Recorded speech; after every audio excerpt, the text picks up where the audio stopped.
नमस्कार दोस्तों, स्वागत है आपका बीइंग ट्रुथफुल पर। दोस्तों आज हम बात करेंगे भारत की सुरक्षा से जुड़ी एजेंसियों की, यानी कि एनआईए एंड आईबी की, और हम जानेंगे कि इनके बीच में क्या डिफरेंस है। तो सबसे पहले बात करते हैं एनआईए की। दोस्तों national investigation agency, law enforcement एक एजेंसी है। आतंकवाद से जुड़े कानून को अमल में लागू कराने का काम इसका होता है और यह भारत सरकार के अधीन है। अब बात करते हैं आईबी की, यानी कि इंटेलिजेंस ब्यूरो। दोस्तों इसका जो मुख्य काम है, भारत की आंतरिक सुरक्षा खुफिया एजेंसी के तौर पर एक काम करती है। ये भी दोस्तों भारत सरकार के अधीन है। अब बात करते हैं कि इनकी स्थापना कब की गई थी और क्यों की गई थी। सबसे पहले एनआईए की। दोस्तों 2008 में आपको याद है मुंबई में आतंकी हमला हुआ था। इसके बाद हमारी सरकार को ये महसूस हुआ कि एक ऐसी एजेंसी की ज़रूरत है जो सिर्फ आतंकवाद से जुड़े मामलों को देखेगी। इसी के तहत 2008 में भारत की संसद ने एनआईए एक्ट के तहत एनआईए की स्थापना की। अब बात करते हैं दोस्तों आईबी की। आईबी की स्थापना दोस्तों 1887 में की गई थी और ये कहना गलत नहीं होगा कि ये दुनिया की सबसे पुरानी खुफिया एजेंसियों में से एक है। इसका मुख्यालय दोस्तों न्यू दिल्ली में और ये मिनिस्ट्री ऑफ होम अफेयर्स के अधीन है। अब बात करते हैं दोस्तों कि एनआईए का हेड कौन होता है।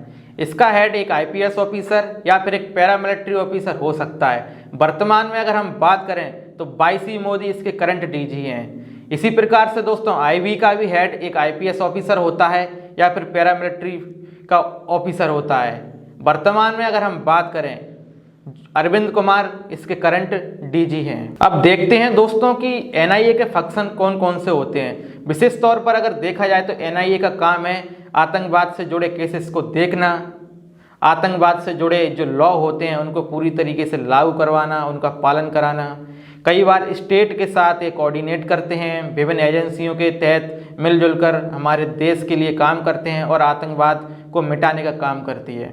इसी प्रकार से दोस्तों ये स्टेट में कई बार सहायता भी करती हैं, जो पुलिस रहती है उसके साथ भी मेल जोल कर ये अपने काम को आगे बढ़ाते हैं। ये दोस्तों स्टडी भी करते हैं, एनालाइज भी करते हैं कि आतंकवाद से मुकाबला करने के लिए कौन सी चीज़ों की ज़रूरत है या पुरानी चीज़ों में बदलाव की ज़रूरत है। तो ये प्रपोज करते हैं लॉ को या किसी थॉट को ये सरकार के सामने रखते हैं और सरकार पर इनकी बात को अमल में लाना या ना लाना वो सरकार के ऊपर रहता है। लेकिन हाँ, ये सरकार को राय दे सकते हैं कि आतंकवाद से लड़ने के लिए क्या ज़रूरत है और क्या नहीं।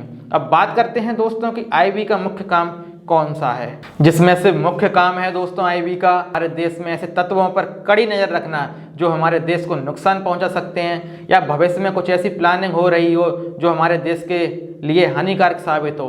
तो ऐसे में आईबी का मुख्य काम यही होता है कि उन सभी जगहों से खुफिया जानकारी इकट्ठा करना।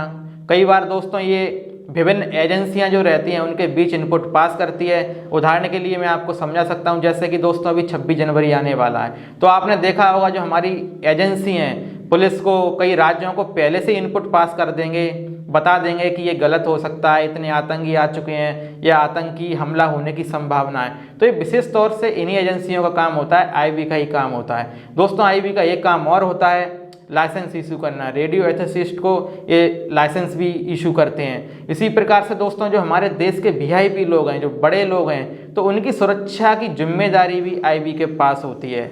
आपने देखा होगा जैसे प्रधानमंत्री जी हो गए, कैबिनेट मंत्री हो गए, मुख्यमंत्री हो गए या फिर बड़े स्टार हो गए या फिर बिजनेसमैन हो गए, तो उन पर भी इनकी नज़र रहती है कहीं इनकी जान को खतरा तो नहीं है। तो उनकी सुरक्षा सुनिश्चित करना भी आईबी का काम होता है। तो दोस्तों मुझे लगता है आपको वीडियो पसंद आई होगी। अगर आप हमारे वीडियो को पसंद कर रहे हैं तो लाइक करें, शेयर करें, कमेंट करें। मेरा ये आपसे वादा है कि मैं आपके लिए ऐसे ही बहुत अच्छे बेहतरीन वीडियो नॉलेज से भरे हुए लाता रहूँगा। Thank you so much.